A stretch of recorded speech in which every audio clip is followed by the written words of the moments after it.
ವೀಕ್ಷಕರೇ, ನಾನಿವತ್ತು ಅಕ್ಕಿರಾಂಪುರಕ್ಕೆ ಬಂದಿದ್ದೀನಿ. ಪ್ರತಿ ವಾರ ಇಲ್ಲಿ 3 ಸಂತೆಗಳ ಸಮಾಗಮ ಆಗುತ್ತೆ. ಒಂದು ಮರಿ ಮೇಕೆ ಸಂತೆ ಮತ್ತು ತರಕಾರಿ ಸಂತೆ ಮತ್ತು ಕೋಳಿ ಸಂತೆ ಕೂಡ. ಒಂದು ವಿಶೇಷವಾದ ಸಂತೆ ಇದು, ತರಕಾರಿ ಸಂತೆ. ಸುಮಾರು ಒಂದು 50 ವರ್ಷಗಳ ಈ ಸಂತೆಗೆ ಅನುಭವವಾಗಿದೆ. ಇಲ್ಲಿ ಅನೇಕ ಪದಾರ್ಥಗಳು ಸಿಗ್ತವೆ. ನೋಡಿ, ರೈತರಿಗೆ ಬೇಕಾಗುವಂಥ ಎಲ್ಲ ಪದಾರ್ಥಗಳು ಸಿಗ್ತವೆ. ಒಂದು ಕಾಲದಲ್ಲಿ ಇವೆಲ್ಲ ಉಪಯೋಗ ಮಾಡ್ತಿದ್ರು, ಮತ್ತೆ ಈಗ ವಾಪಸ್ ಬಂದಿದೆ. ಈಗ ಇಲ್ಲಿ ಸರ್, ಇದೇನು ಸರ್? ಇದು ಹಾಂ, ಇದು ಕಲ್ಲಲ್ವ? ಅದೇನ ರುಬ್ಬಕಲ್ಲು ಅಂತ ರುಬ್ಬಕಲ್ಲ ಅಂತಲ್ವಾ?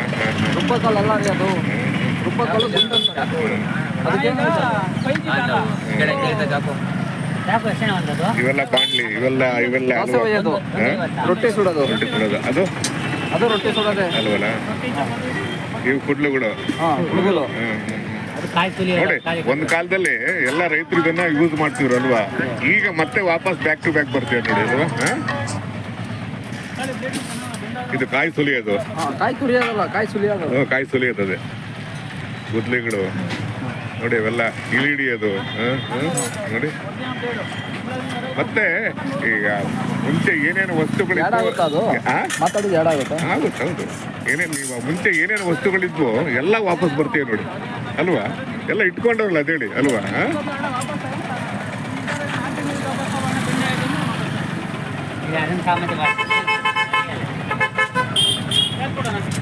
ಈ ತುರೆಮಣೆ ಅಲ್ವಾ? ಇದು ಈ ತುರೆಮಣೆ ಇದು ಅಲ್ವಾ?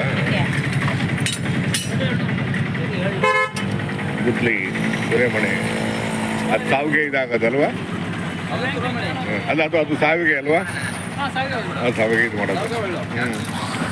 ಸಾವಿಗೆ ಒಳ್ಳೆದು ಸ್ನೇಹಿತರೆ.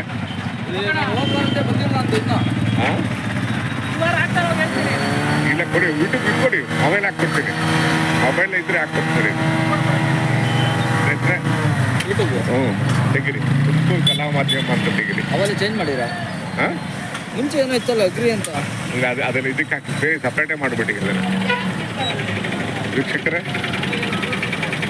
ರೈತರು ಒಂದು ಕಾಲದಲ್ಲಿ ಇವೆಲ್ಲ ಈ ಪದಾರ್ಥಗಳನ್ನ ಉಪಯೋಗ ಮಾಡ್ತಿದ್ರು. ವ್ಯವಸಾಯದ ಪರಿಕರಗಳು ಮತ್ತು ಮನೆಯ ಪದಾರ್ಥಗಳು ಕೂಡ ಮತ್ತೀಗ ವಾಪಸ್ ಬರ್ತವೆ ನೋಡಿ.